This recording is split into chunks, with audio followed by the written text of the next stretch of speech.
भादौ मास सुहावन अति मन भावन अति मन भावन हो। सखिया सब सखी सागर पे जाई ललही छठी पूजाई ललही छठी पूजाई हो।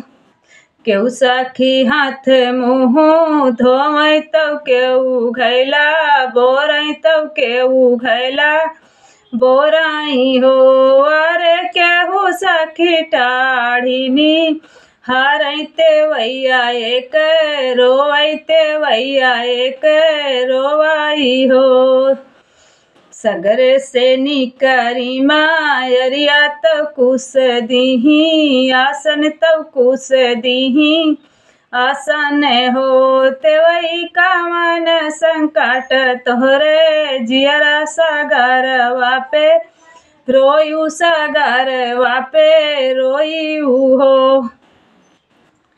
तिरिया तौ जाने में या भागिन तौ दूसरे सुहागिन तौ दूसरे सुहागिनी हो। मैया दुनिया बझिनिया बोलावई डगरिया बे रावई तौ रहिया बे रावई हो।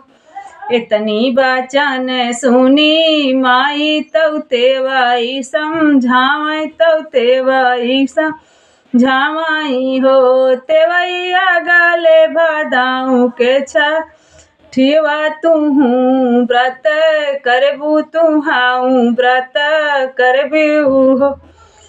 ललना के भाई तुही व्रत रखियो हो।